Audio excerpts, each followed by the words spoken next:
Assalamualaikum warahmatullahi wabarakatuh. Waalaikumsalam warahmatullahi wabarakatuh. Apa kabar hari ini anak-anak? Baik semuanya? Baik. Kalian hari ini sudah siap belajar? Siap. Oke, sebelumnya Umi absen dulu. Siapa di antara kalian yang tidak hadir? Mawada, Nabila, Afifah, Sakina, Zelena, Mutia. Oke anakku sekalian, untuk pembelajaran hari ini sebelumnya Umi sampaikan bahwa hari ini Umi akan memberikan materi yang berhubungan dengan dakwah Rasul di Mekah. Sebelumnya, sebelum Rasul berdakwah di Mekah, ada permulaan dakwah Rasul yang akan kita pelajari, yaitu berupa misi dakwah Rasul di Mekah. Adapun misi dakwah Rasul di Mekah ini mempunyai kompetensi dasar, yaitu pertama, anakku sekalian memahami misi dakwah Rasul, yaitu bagaimana misi Nabi Muhammad sebagai rahmat bagi alam semesta, membawa kedamaian, kesejahteraan, dan kemajuan masyarakat di Mekah. Indikator pencapaian yang akan kita capai dalam pembelajaran ini, pertama, nanti setelah anakku sekalian belajar materi ini, anakku sekalian bisa menjelaskan bagaimana permulaan dakwah Rasul di Mekah. Yang kedua, apa saja kira-kira prioritas dakwah Rasul di Mekah. Kemudian indikator yang akan kita capai yaitu anakku sekalian nanti bisa menjelaskan respon masyarakat Mekah setelah mendapat dakwah dari Rasul. Berikutnya menyebutkan modal kesuksesan Nabi SAW di Mekah. Terakhir, apa saja misi dakwah Rasul di Mekah.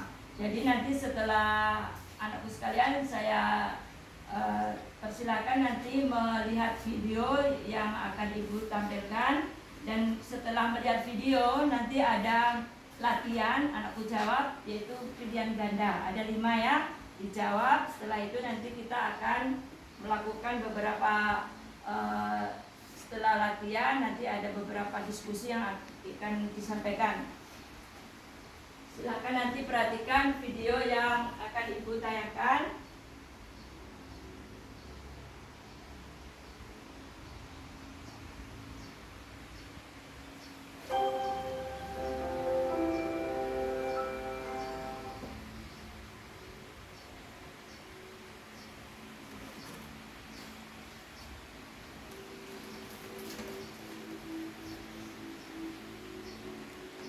Nabi Muhammad diangkat sebagai Nabi dan Rasul pada tanggal 17 Ramadan 13 tahun sebelum hijrah atau 610 Masehi, ketika usia beliau genap 40 tahun.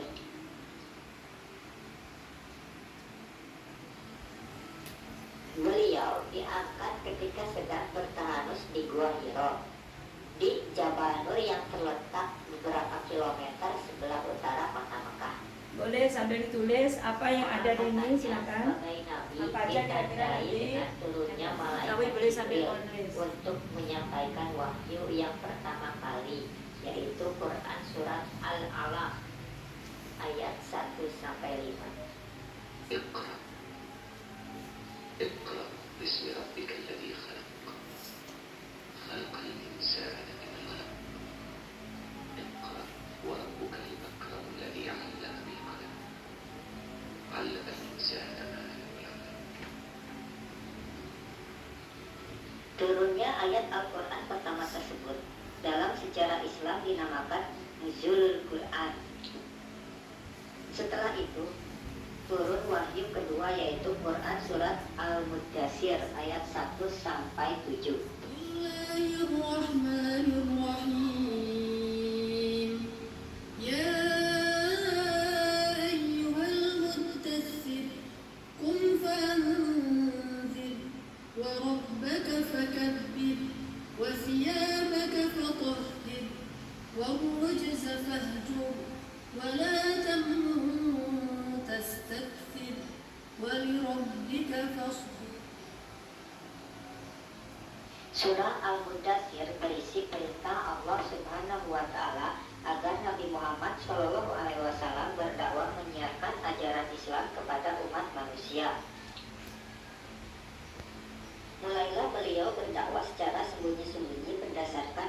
surat Asy-Syu'ara ayat 214. أنذر عشيرتك الأقربين.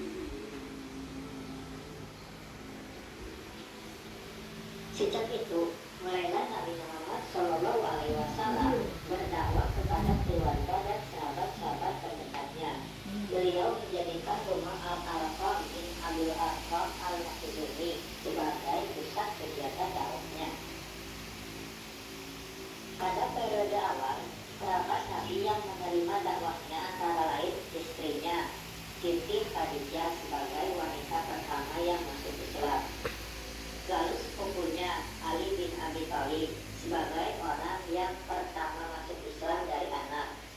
Budaknya Zaid bin Harithah sebagai orang pertama masuk Islam dari golongan hamba sahaya. Dan sahabatnya Abu Bakar Asy-Siddiq sebagai orang pertama masuk Islam dari laki-laki dewasa. Selain itu, ada dua paman Nabi Muhammad Shallallahu Alaihi Wasallam yang menolak dakwah Nabi, yaitu Abu Thalib dan Abu Lahab. Keduanya tidak mau melepaskan agama nenek moyangnya sampai meninggal dunia. Tapi keduanya memiliki sikap yang berbeda terhadap dakwah Nabi. Abu Thalib membiarkan Nabi Muhammad Shallallahu Alaihi Wasallam menyebarkan dakwahnya, bahkan melindunginya dari gangguan dan ancaman pembesar-pembesar Quraisy. Sedangkan Abu Lahab sangat menentang dakwah Nabi, bahkan mengancam dan berniat membunuh Nabi Muhammad Shallallahu Alaihi Wasallam.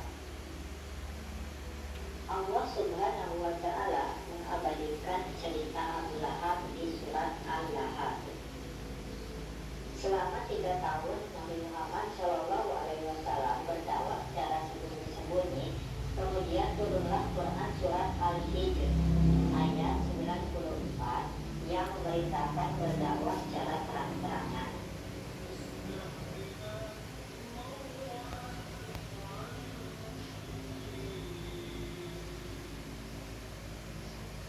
Nabi Muhammad Shallallahu Alaihi Wasallam berdakwah secara terang-terangan ke seluruh lapisan masyarakat, baik golongan bangsawan maupun budak, serta negeri-negeri lain dilakukan pertama kali di Bukit Safa. Ketika itu, pamannya Abu Lahab sangat menentang keras dakwah Nabi. Nabi Muhammad Shallallahu Alaihi Wasallam menerima wahyu dari Allah Subhanahu Wa Taala yang turun secara berangsur-angsur. Selama 13 tahun di Mekah, Nabi Muhammad menerima 4.726 ayat yang meliputi 89 surat. Surat-surat yang diturunkan selama Nabi Muhammad Shallallahu Alaihi Wasallam di Mekah dinamakan surat Makkiyah.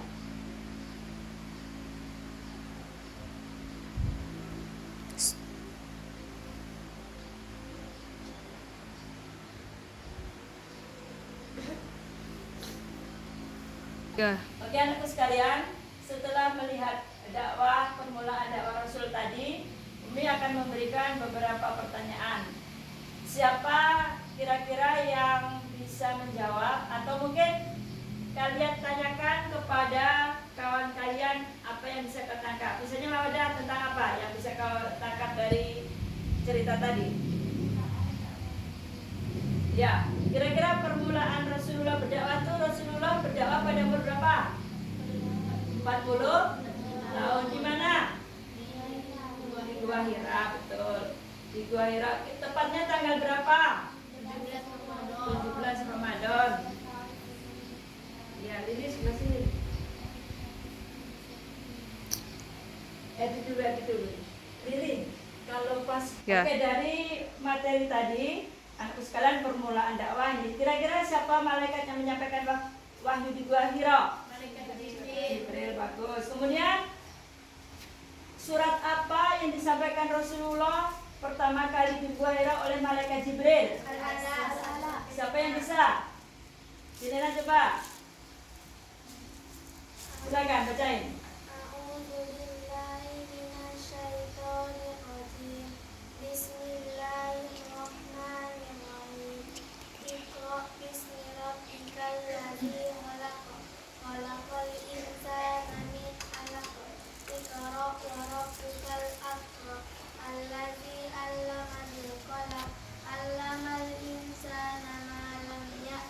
Oke, bagus. Jadi surat Al-Alaq, surat keberapa tadi? Keberapa Nabila? 96. Ayat berapa? 1 sampai 5. Coba bacakan artinya, siapa yang mau bacakan? Coba Nabila. Bacalah dengan menyebut nama Tuhanmu yang menciptakan. Dia telah menciptakan manusia dari segumpal darah. Bacalah, dan Tuhanmu lah yang maha pemurah. Dia mengajar manusia dengan berat kalam. Dia mengajar kepada manusia apa yang tidak diketahui. Oke. Setelah tadi anakku sekalian melihat video surat pertama atau wahyu pertama yaitu surat Al-Alaq. Kemudian Rasulullah mendapat wahyu kedua atau enggak? Atau cukup satu wahyu itu ketika di Gua Fir'aun? Ada lagi wahyu yang turun? Ada. Surat apa kira-kira?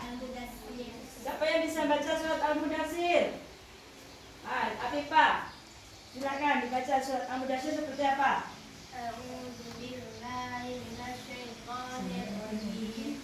Bismillahirrahmanirrahim. Simak yang lain. Ya ayyuhal muddatsir qum fa'anzir wa rabbaka fakabbir wa thiyabaka fatahhir wa rujza fahjur wa la tamnun tastakbir wa li rabbika fasbir. Oke, siapa yang bisa membaca artinya?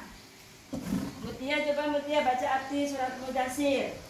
Hai orang-orang yang berkumpul Berkumpul, ya, atau berselimut, bangunlah, lalu berilah peringatan, dan Tuhanmu agungkanlah, dan pakaianmu bersihkanlah, dan perbuatan dosa tinggalkanlah, dan janganlah kamu memberi dengan maksud memperoleh balasan yang lebih banyak, dan untuk memenuhi perintah Tuhanmu bersabarlah. Oke. Setelah menerima surat Al-Mudaththir wahyu yang kedua, apalagi dari video itu yang bisa kalian pahami? Turun lagi surat atau berhenti sampai situ? Ada lagi? Surat apa? Asyura, Tentang apa Asyura itu? tentang sembunyi-sembunyi. Sembunyi-sembunyi itu dakwah Rasul diperintahkan untuk dakwah. Coba Sakinah bacain dakwah secara sembunyi-sembunyi surat apa tadi? Asyura. Coba dibaca nah ini ada sini. Baca ya nih. Alhamdulillah. Bismillahirrahmanirrahim. Wa anzir asiratakal aqrabin. Artinya Dan berilah peringatan kepada kerabat-kerabatmu yang terdekat. oke. Setelah itu Rasulullah berdakwah secara sembunyi-sembunyi. Kira-kira waktu Rasulullah dakwah sembunyi-sembunyi itu siapa aja yang didakwai pertama kali Rasulullah atau orang-orang yang pertama mendapat dakwah Rasulullah? Siapa yang tahu? Istrinya. Ya siapa namanya? Ya Siti Khadijah. Yang lain? Silakan siapa? Jelena? Anaknya siapa? Oh ya, keponakannya namanya Ali bin Abi Thalib. Siapa lagi? Sahabatnya Abu Bakar. Ya, siapa sahabatnya? Sakinah, sahabat Rasulullah. Abu Bakar. Kemudian dari golongan sahabat, kemudian anak kecil tadi siapa tadi? Ali bin Abi Thalib. Kemudian dari istrinya ada lagi? Budaknya Ya, siapa nama budaknya Mawadah? Zaid bin Harith. Oke anakku sekalian. Jadi peristiwa permulaan dakwah Rasulullah yang di Gua Hira itu memberi hikmah kepada kita bahwa Allah mengutus Rasulullah yaitu ketika beliau umur 40 tahun. Nah, kemudian sampai dia berdakwah secara sembunyi-sembunyi. Kira-kira tadi dakwah sembunyi-sembunyi di mana? Di rumah siapa nak? Al-Arqam. Oke. Nah, untuk melanjutkan materi, coba kalian lihat tayangan video berikut yaitu tentang prioritas dakwah Rasulullah di Mekah. Nah, coba pahami atau lihat apa itu prioritas dakwah Rasul di Mekah.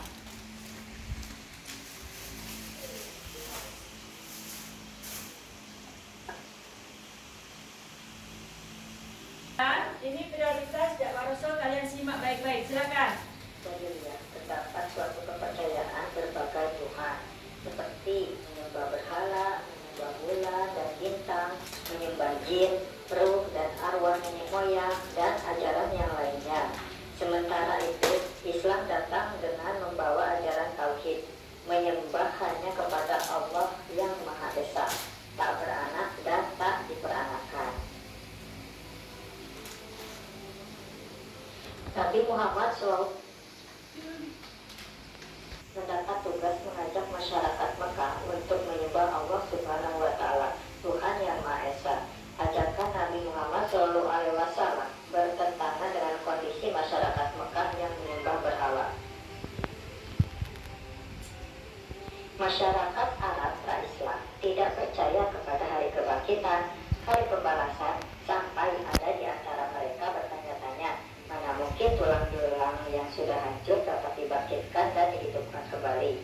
Padahal Islam mengajarkan dan memperingatkan kepada manusia bahwa dunia ini hanya sementara dan tempat yang abadi adalah akhirat.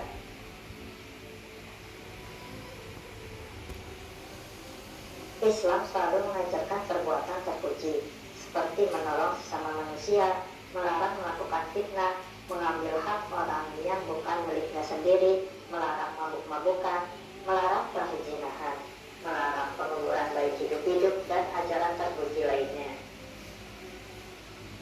Jual beli budak merupakan hal biasa. Perbuatan itu mereka lakukan tanpa penyesalan seolah tanpa dosa. Sedangkan Islam mengajarkan manusia itu sama derajatnya, hanya takwa yang membedakan mereka. Kehadiran Islam justru untuk mengangkat martabat mereka yang tertindas seperti para duafa dan fakir miskin. Perbedaan inilah pada akhirnya membawa benturan antara masyarakat Arab kafir dan mukmin di tanah Arab Mekah. Silakan dikerjakan evaluasinya ya, Nak, ya. Perhatikan soalnya.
Anakku sekalian, setelah kalian melihat video, kemudian kan ada tadi evaluasi.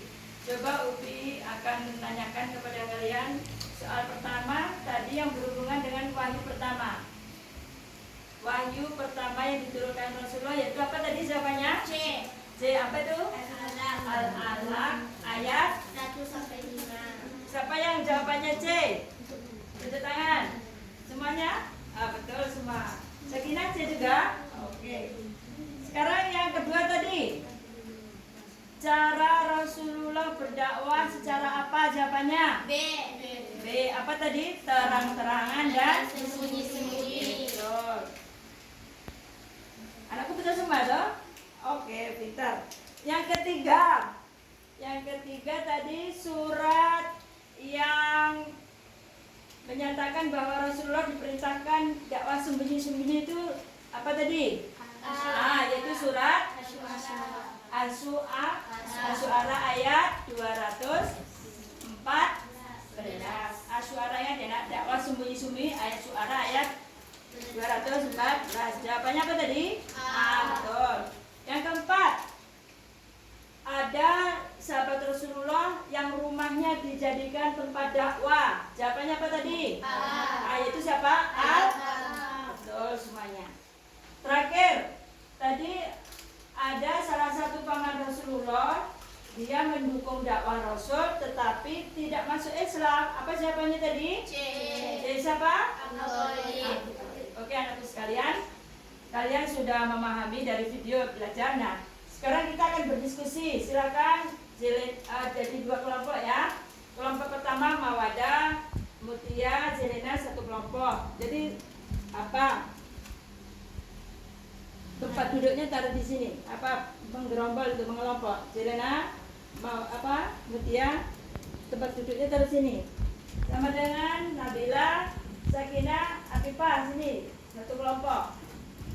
Nah, yang kalian diskusikan pertama, ya silakan cepat. Jadi satu kelompok, nanti bermusyawarah kalian. Ini. Ya. Sini juga apa-apa. Nah, ini. Nah, yang akan kalian diskusikan pertama, kalian tulis ya, Nak. Nanti kalian menjelaskan satu, sudah ada yang nih, tulis. Kalian bisa menjelaskan pertama permulaan dakwah Rasul. Kamu tulis, kamu tandai atau kamu lihat baca buku paket, boleh kamu cari. Pertama, apa permulaan dakwah Rasul? Semuanya mencari, ditandai. Sudah paham? Yang kedua, kamu diskusikan dengan kelompokmu tentang respon atau prioritas dulu, prioritas dakwah Rasul. Sudah ketemu? Ditandai, nanti didiskusikan dengan kawan. Yang ketiga, respon. Nah, kemudian setelah respon, apa itu kira-kira tantangan dakwah Rasul? Ketemu? Tantangan dakwah Rasul. Kemudian yang terakhir, modal Rasulullah sukses berdakwah. Coba kalian diskusikan dengan teman sekelompokmu. Ya, antara itu tuh dibacakan. Coba dari kelompok ini apa prioritas, nanti dibaca. Jadi ditandai ya. Jadi caranya nanti Umi tanya apa aja permulaan. Misalnya tanya kelompok 1, kamu bacain apa pendapatmu, ya. Gantian yang membacanya, gantian mana? Jangan satu aja, namanya kelompok berdiskusi itu gantian aja, Tina. Ya. Sudah didiskusikan. Coba ya dari yang kamu diskusikan tadi, siapa yang akan mengawali presentasi apa permulaan dakwah Rasul? Siapa yang akan mewakili? Mawadah kelompok 1. Apa saja kira-kira? Yang lain perhatikan, dengarkan. Apa permulaan dakwah Rasul, Mawadah? Nabi Muhammad diangkat sebagai Nabi dan Rasul pada tanggal 17 Ramadan 13 tahun sebelum hijrah atau memaki 10 Masehi, ketika usia beliau genap 40 tahun. Beliau diangkat ketika sedang bertahanus di Gua Hira. Di Jabal Nur terletak beberapa kilometer sebelah utara di kota Mekah. Ditandai dengan turunnya malaikat Jibril yang menyampaikan wahyu yang pertama, yakni surat Al-A'la ayat 1-5. Bagus, kasih aplaus. Bagus, nilai 95 untuk kelompok 1. Kemudian berikutnya, apa prioritas dakwah Rasul? Kelompok yang kedua apa saja? Silakan siapa yang mewakili? Afifah ya. Prioritas dakwah Nabi Muhammad SAW di Mekah yaitu 1. Mengajarkan ketauhidan, yaitu seperti menyembah jin, ruh, dan arwah nenek moyang. Apalagi? 2. Kondisi masyarakat Mekah yang menyembah berhala. 3. Menegaskan hari kiamat sebagai hari pembalasan. Oke, lanjutnya Sakinah, apa leh? 4. Merubah perilaku masyarakat jahiliyah. Ya, coba tanya Pak, masyarakat jahiliyah itu apa? Perilakunya seperti apa, Nak? Minuman keras, apa lagi? Merampok, berzina, membunuh anak perempuan hidup. Kemudian apa, Nabila mengangkat apa lagi? Satu lagi? Mengangkat dan melindungi hak asasi Manusia. Oke. Berikutnya apa respon dari kelompok satu lagi? Respon dakwah Rasulullah tadi. Pertama, apakah menolak atau menerima kira-kira? Menolak. Penolakannya misalnya dia apa kira-kira yang membuat dia menolak? Pertama, karena apa? Bisa dijelaskan kelompok. Kira-kira selain menolak ada yang menerima nggak, Nak? Menerima, ya, meskipun sedikit. Dakwah Rasulullah pertama kali dari kalangan apa? Lingkungan Rasulullah pertama, istrinya siapa namanya? Siti Khadijah. Kemudian Abu Bakar, Zaid bin Harisah dari budak. Kemudian sahabatnya siapa? Abu Bakar. Oke, betul. Sekarang berikutnya tadi respon sudah. Apa tantangan dakwah Rasul kira-kira kelompok 2? Apa saja, Nabila? penghinaan, ancaman dan siksaan terhadap Rasulullah. Ya, Rasulullah dihina, diancam. Apa lagi kira-kira? Bujukan harta, pendudukan dan wanita. Apa lagi? Membujuk Nabi untuk bertukar sesembahan. Bertukar sesembahan. Ya, terus apa? Ada lagi? Membujuk dan memprovokasi Abu Thalib. Ya, itu aja. Ada 6. Menghasut masyarakat Mekah. Pengasingan dan pemboikotan Bani Hashim dan Bani Muthalib. Apa lagi? Mempengaruhi pimpinan negara-negara tentang tetangga untuk menolak kehadiran Islam atau orang Islam. Ya, itulah apa tadi tantangan ancaman yang dilakukan kafir Quraisy kepada dakwah Nabi. Sekarang yang terakhir. Kelompok A, apa modal Rasulullah berdakwah di Mekah? Apa saja, Nak? Modalnya kira-kira tadi. Coba dibaca. Pertama, harus sabar. Yang kedua, ya, gigi dan kulit. Apalagi?